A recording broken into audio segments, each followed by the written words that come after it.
Welcome back to CCTV's America's ongoing series, What Lies Beneath. It's our week-long look at the use of unconventional gas drilling and hydraulic fracturing, or fracking as some call it. Jessica Soanes takes us to one Washington county in Pennsylvania, where public health officials there link health problems to the natural gas drilling that's going on nearby. It looked like a horn that was sticking out of my head. Ever since the natural gas industry moved into Jeannie Moten's neighborhood 5 years ago, she says she and her family have been sick. Oh, we were so sick we couldn't move. We had it was like the flu times 10. Explosive diarrhea, throwing up, everything hurt. This is the well that provides water to my mom's house and to my house up here. Just up the hill from this well, in this tiny town of Ray in Washington County, Pennsylvania, there are at least 10 natural gas wells. Nearby are ponds like this one, full of wastewater from the hydraulic fracturing process, which injects sand, water, and chemicals into the ground to release underground deposits of natural gas. Knowing this, the Moten sisters convinced the state to test their water. Barium is 0.0756. Reporting limit is 0.0100. Metals like barium, strontium, and manganese all measured higher levels than normal in their water. Urine tests showed elevated levels of hypuric acid, a toxic substance that can cause asthma-like breathing problems. We call it a frac shower. Rarely I do that, or else I just wash up. What is a frac shower? Use your water. You're as quick as you can and get out of there. Are you buying water for cooking and for drinking? Have a drink of water. Yes. Okay. Yeah, we don't cook or drink it, no. Even now, both women say they suffer from lesions on their skin, of headaches and hair loss. Do you think that your symptoms are connected to the water or to the air? Both. What makes you think that, Debbie? Well, now that I completely stopped using the water, there are still symptoms. The Moten sisters are not alone. The Southwest Pennsylvania Environmental Health Project reports 27 cases in this county with similar symptoms, including breathing problems, nausea, vomiting, and even skin irritations, all of them linked to natural gas development.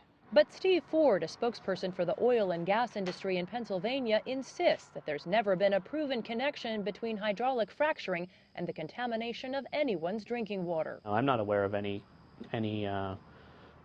example of hydraulic fracturing anywhere in the country that has been connected to groundwater contamination, the practice itself. Meaning that there are other causes, but it's not the practice of fracturing. When water comes back up to the surface after hydraulic fracturing takes place, there could be mismanagement of fluid at the surface. Nonetheless, medical professionals in Washington County, Pennsylvania heard so many health complaints that they launched a project to monitor the health of people living near the wellheads. Those people who are living near these sites have to protect themselves.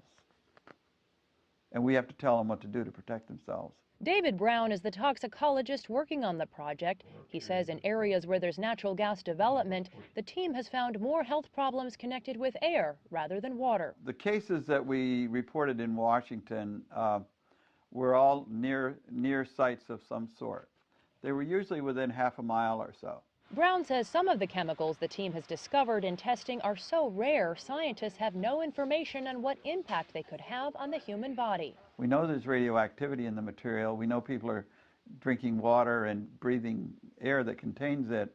And we know that radioactivity causes cancer long term. We asked the acting director of the Pennsylvania Department of Environmental Protection if he was aware of the symptoms under study.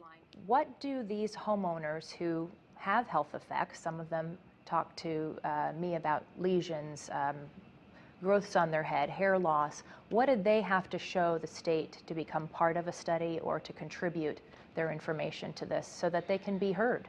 What do they have to show the state? I haven't seen, I have to be honest with you, I've not seen these medical reports citing to these kinds of issues. We know that we need to do air quality studies because we need more information about what the impacts are. Pennsylvania's Department of Environmental Protection is conducting its own air study in the county where the Motens live.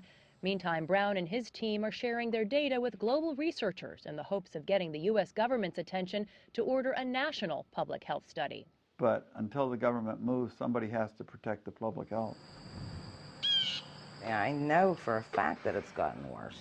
Still, Brown says many of the patients in the study are giving up hope. My problem is that they have turned us into society's junk, society's rubbish, and left us with no explanation and no help. The gas developers say they're extracting the shale gas safely. The Motons say the extraction has left their lives as fractured as the ground beneath them. Jessica Stone, CCTV, Ray, Pennsylvania.